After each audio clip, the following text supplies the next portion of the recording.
Hi, I'm Keegan. Most people know me as the founder and CEO of Helix Technologies, but that's just what I do, not who I am. What defines me are the relationships I build and the trust I place in people. Or at least that's what I used to believe. Another late night at the office? My girlfriend Vanessa asked, sliding into the passenger seat of my Bentley.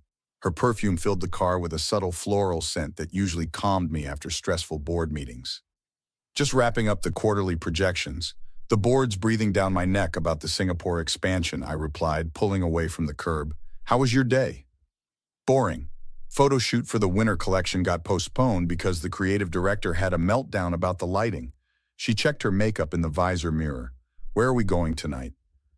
I made reservations at Elysium. They just got a new chef from Paris who's supposed to be revolutionary.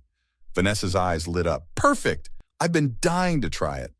The restaurant was everything the critics had raved about.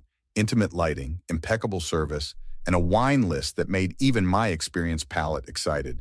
We were halfway through our appetizers when I saw her. Keegan, you look like you've seen a ghost, Vanessa said, reaching across the table to touch my hand. My voice caught in my throat. It's nothing. Just thought I recognized someone. But it wasn't nothing. It was Alexandra, my ex-wife, being escorted to a private dining room. She wore a fitted black dress that revealed what was unmistakably a pregnancy bump. The man beside her, hand possessively on her lower back, was Marcus Doyle, my former business partner. Keegan, seriously, what's wrong? Vanessa pressed. It's Alexandra, my ex-wife. She's pregnant. Vanessa turned discreetly to look. The brunette with the guy in the navy suit? That's your ex? I nodded, unable to take my eyes off them. And that's Marcus, my former CFO. Wait, the one who left Helix last year? Vanessa's voice dropped to a whisper. Are they together? Apparently, the implications were starting to form a disturbing picture in my mind. Alexandra and I had finalized our divorce just over 8 months ago. The next morning, I couldn't focus on anything. My assistant Diane noticed immediately when she brought in my coffee. You look terrible. Rough night? She asked, placing the mug on my desk. You could say that. Diane, how long has Marcus been gone from the company? She thought for a moment. About 11 months now. Why? And when did he submit his resignation? Let me check. She pulled out her tablet and scrolled through some files. February 15th last year. He gave 2 weeks' notice. I leaned back in my chair. And Alexandra filed for divorce on March 3rd, Diane finished for me. She'd been with me through the entire messy process. Keegan, what's going on? I saw Alexandra last night. She's pregnant, very pregnant. Diane's eyes widened. And you think? I think I need to make a call. After Diane left, I phoned my old friend Carter, who had remained close with both Alexandra and me after the divorce. Carter, I need to talk to you about Alexandra. Keegan, this is unexpected. What about her? I saw her last night with Marcus. She's pregnant. There was a long pause on the line. Keegan, just tell me the truth. How long were they seeing each other before she left me? Another pause. I can't do this over the phone. Meet me for lunch. At lunch, Carter couldn't look me in the eye as he stirred his coffee endlessly. How long, Carter? I demanded. He sighed. At least 6 months before she filed for divorce, maybe longer. And the company information? The projected earnings for Singapore that suddenly leaked to our competitors right before Marcus left? Carter's face told me everything I needed to know. You need to be absolutely certain before you make any accusations, warned my lawyer Sophia, as she reviewed the notes I'd compiled. Corporate espionage is serious, but so is defamation.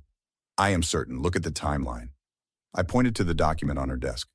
Marcus starts seeing Alexandra. Suddenly our most confidential projections are leaked. Our Singapore deal nearly falls apart. He resigns, and within weeks, he's working for Nextech with insider knowledge of our entire expansion strategy. Correlation isn't causation, Sophia cautioned. We need evidence. That's why I'm here. I need your help to get it. Sophia leaned forward. What exactly do you suspect happened? I think Alexandra accessed my home office during our marriage. I kept backup files on my personal server, including the Singapore projections. She could have copied them for Marcus. That would be corporate theft. Do you have any proof she accessed your server? Not yet, but my IT director can check the access logs. Later that afternoon, I met with Ryan, my head of cybersecurity. Can you pull access logs from my home server for the 6 months before Marcus left? I asked. Ryan frowned. That's over a year ago. We only keep detailed logs for 6 months. There must be something you can do. He thought for a moment. The system creates monthly backups automatically. If those weren't purged, we might find something. How long will it take? Give me 48 hours. 2 days later, Ryan called me into a conference room where he had several screens displaying data logs. Found something interesting, he said, pointing to one screen. Someone accessed your personal server repeatedly between midnight and 3 a.m. on several dates. The access came from your home network, but it wasn't your user profile. Alexandra, I murmured. I can't confirm who, but someone downloaded multiple files related to the Singapore expansion. And look at these dates. He highlighted several entries. These downloads occurred just days before our competitors suddenly changed their strategy to undercut us. I felt my jaw tighten. What about emails? Can you check if any of these files were sent from Alexandra's personal account? Already did. Ryan pulled up another screen. She was smart enough not to send the actual files, but there were several emails to an account we've traced back to Marcus with attachments named things like dinner plans and vacation ideas. The timing matches the server access perfectly. I called Diane into the room. Get Carter on the phone. I need to know exactly what he knows. 20 minutes later, Carter's voice filled the conference room. I swear I didn't know about the corporate information, Keegan, he insisted. I just knew they were seeing each other. But you knew Alexandra was accessing my home office late at night? A pause. She mentioned needing some personal financial documents for her lawyer. I assumed it was related to the divorce. At 2 a.m.? Multiple times? Keegan, I'm sorry, I should have told you. Did you know she was pregnant before the divorce was finalized? Another long pause. Yes, she told me right after she filed, made me promise not to tell you. And you didn't think that was relevant information for me to have? She was my friend too. I was caught in the middle. No, Carter, you chose a side. I ended the call. Sophia, who had been listening, spoke up. We have enough to build a case, but what exactly do you want to do with this information? I looked at the evidence on the screens. Everything legal. I want them both to face every possible consequence. The charity gala was exactly the kind of event Alexandra loved. Exclusive, elegant, and filled with the city's elite.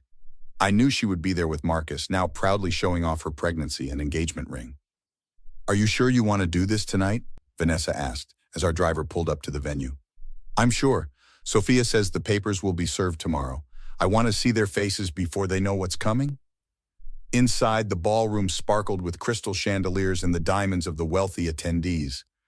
I spotted Alexandra and Marcus near the bar, surrounded by admirers touching her belly and offering congratulations. There they are, I said to Vanessa. Let's go say hello. Alexandra's face froze when she saw me approaching. Marcus's hand immediately went to her back, possessive and protective. Keegan, Alexandra said, her voice tight. I didn't expect to see you here. Why not? I've been a major donor to this foundation for years. I smiled at her companions, who quickly found reasons to drift away. Congratulations are in order, I hear. When are you due? Marcus answered for her. 3 weeks. A boy. Wonderful timing, I said, keeping my voice pleasant. Must have been quite a surprise finding out right after the divorce was finalized. Alexandra's eyes narrowed. What exactly are you implying, Keegan? Nothing at all, just making conversation. I sipped my champagne. Marcus, how's Nextech treating you? I hear your Singapore project is going well. His expression flickered with uncertainty. It's proceeding as planned. Interesting coincidence, both our companies expanding there at the same time. Not really, it's a growing market, Marcus replied, but his confidence was wavering. Very true. Though your strategy looks remarkably similar to our original projections, the ones stored on my home server. Alexandra's hand tightened around her water glass. Keegan, this isn't the place for business talk. You're right, this is a celebration of new life, new beginnings. I raised my glass slightly. To fresh starts. Marcus pulled Alexandra closer. We should find our table. Before you go, I said, I've been meaning to ask. Those late nights you spent in my home office, Alexandra, did you find everything you were looking for? Her face paled. I don't know what you're talking about. No. Ryan from IT found it quite interesting, all those midnight downloads, right before Marcus presented his strategy to Nextech. Marcus stepped forward. That's enough. You're making accusations with no proof. Oh, I have proof. Access logs, email timestamps, even witness testimony. Alexandra's composure cracked. Carter would never... Carter confirmed everything, I cut in. About the affair, about the pregnancy, about you being in my office. You're just bitter because I left you, she hissed. I'm not bitter about the divorce, Alexandra. I'm angry about the theft. Marcus grabbed my arm. Keep your voice down. People are staring. I looked pointedly at his hand until he removed it.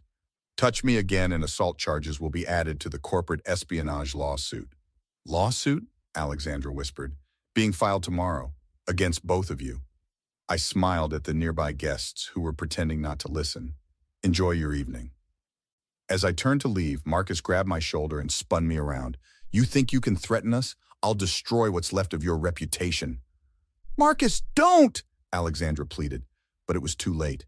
His fist connected with my jaw, sending me stumbling backward. Security rushed in immediately. As they escorted a struggling Marcus out, he shouted, "This isn't over, Keegan! You'll regret this!" Perfect. Just as Sophia had predicted. The assault was caught on the gala's security cameras, Sophia explained, showing me the footage on her tablet. Combined with the corporate espionage evidence and the multiple witnesses who heard his threats, we're in an excellent position. I rubbed my jaw, still sore from the punch. What's happening with the restraining order? Granted, this morning, neither of them can come within 100 feet of you or contact you directly. And Nextech? They've placed Marcus on administrative leave, pending investigation. Their legal team has already reached out about a potential settlement. My phone buzzed with a text from Diane. Alexandra is in the lobby. Says she needs to talk to you urgently. I showed the message to Sophia, who frowned. She's violating the restraining order already. Do you want me to call security? No, let her come up. I want to hear what she has to say. I turned to Sophia. Can you stay as a witness? Alexandra looked nothing like the confident woman from the gala. Her eyes were red-rimmed, her designer outfit replaced with casual maternity wear. You can't do this, Keegan, she said as soon as she entered. Marcus is facing criminal charges. Nextech is talking about firing him, right before our baby is due. Actions have consequences, Alexandra. It was never supposed to go this far, she cried. I just wanted out of our marriage. I never meant to hurt you professionally. But you did. You stole confidential information that nearly destroyed years of work. I made a mistake. We both did. Can't you find some compassion for the sake of our history together? I looked at her dispassionately. Our history? The one where you cheated on me, stole from me, and lied to me? People make mistakes. I'm sorry, truly sorry. Tears streamed down her face. What will it take? Do you want me to beg? Fine, I'm begging you. Please drop the charges. The criminal charges aren't up to me anymore. That's between Marcus and the district attorney. But the civil suit is. You could drop that. Why would I? Because I'm about to have a baby. Because despite everything, I know you're not cruel. I studied her for a long moment.